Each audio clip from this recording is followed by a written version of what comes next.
and honest reactions. Let's take a look at Marvel's Civil War animated in 4 minutes. I'm curious about this one. War is coming. And so am I. Let's see.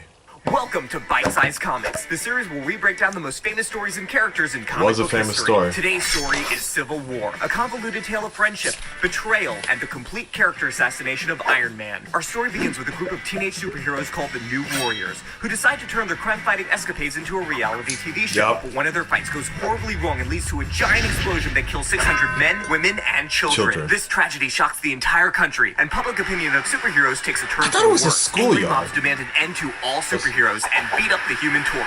The government introduces a new law called the Superhero Registration Act, which would give every superhero 3 options. Option 1, reveal your secret identity. Join S.H.I.E.L.D. as a government-sponsored superhero and do whatever the government says. Option 2, quit being a superhero and find another day job. Option 3, become a wanted fugitive. Iron Man decides to fully support the new law. Listen, guys, we can't keep hiding behind masks, and to show everyone what a great idea this new law is, I've convinced Spider-Man to come here and reveal his secret identity. Hey, Spider-Man reveals his secret identity to the world, and then Iron Man gives him a fancy new costume to sell tons of variant covers and toys. Superheroes like Mr. Fantastic, Ms. Marvel, She-Hulk, Ant-Man, who goes by Yellow Jacket at the moment, and Wasp all join Team Iron Man. But Captain America is not on board with this new registration act. Even though he thinks the law is a violation of civil liberties that will turn heroes into criminals, and forcing superheroes to reveal their identities puts many of their families in danger. Iron Man and his allies hunt down all the illegal superheroes and throw them into prison with no trial and no jury. Captain America goes on the run from the government and creates the Secret Avengers, a group which practices their superheroing in secret. Daredevil, Luke Cage, Spider-Woman, Hercules, Falcon, and Black Panther all join Captain America's team. Iron Man invites Captain America to a truce, but everything goes wrong when Captain America sucker punches Iron Man in the face. And then Things here quickly comes spiral Clor. even more out of control when an evil cyborg Thor, created by Tony Stark and Reed Richards, joins the fight and blows a hole right through Goliath. You don't really need to know who Goliath is. He's just an obscure character who dies to raise the stakes of the story. Many of the superheroes, including Spider-Man, are so mad at Iron Man that they switch sides. Iron Man doesn't take this very well and beats Spider-Man to a bloody pulp.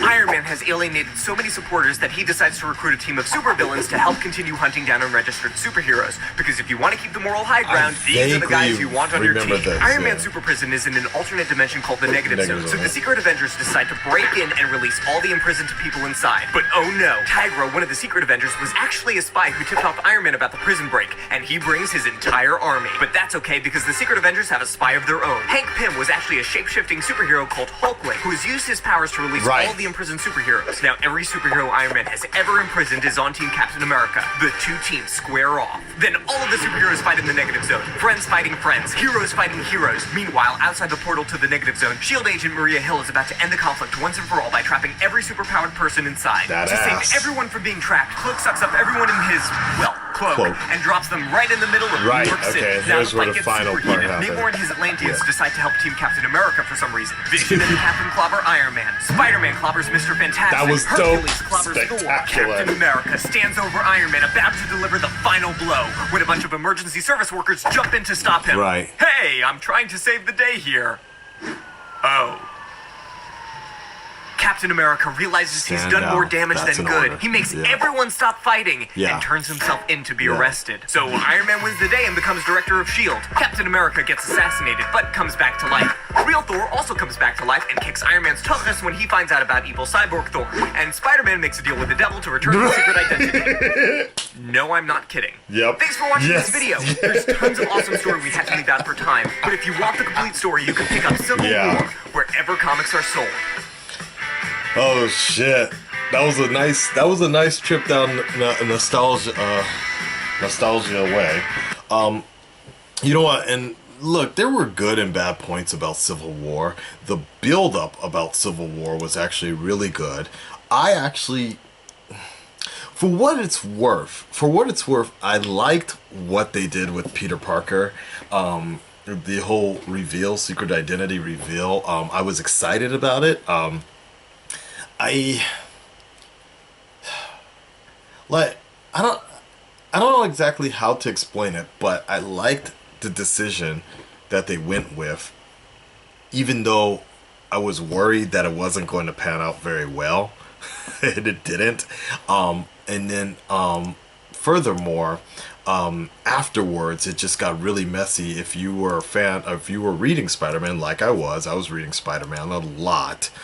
Everything we thought was going to go wrong did go wrong, and everything that got basically Spider-Man went to shit basically, and that introduced One More Day, which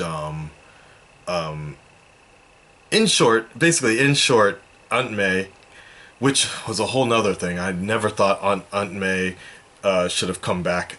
She died like a long, long time ago, but then they brought her back for some. I really hated that. Anyways, like one of my favorite episodes, my favorite comics was actually, I think it was Spider-Man, the Amazing Spider-Man issue 400, where we got this great narration and from Peter Pan, and it was done. Like that was it. Like if that was the best way. In my mind, that was the best way to just send off Aunt May. And I'll never forget the way that was drawn. Like, even thinking about it right now actually makes me tear up a little bit. To just see, like Aunt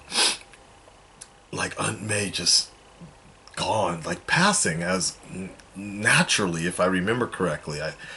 She just got sick or something, old age, and just there was a moment of happiness between the fact that Aunt May knew who Peter Parker really was, who Spider-Man really was all that time, and was just pretending not to know. And then after that, she passed. She said her piece, and she left. And then at the top of the rooftop, you actually see Spider-Man's clone, Ben Reilly, crying as well, and he couldn't even get to grieve properly because he didn't even know if he was the real one or not, which was a whole nother story later.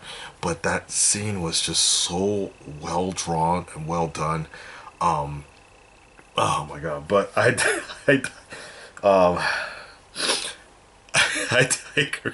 digress.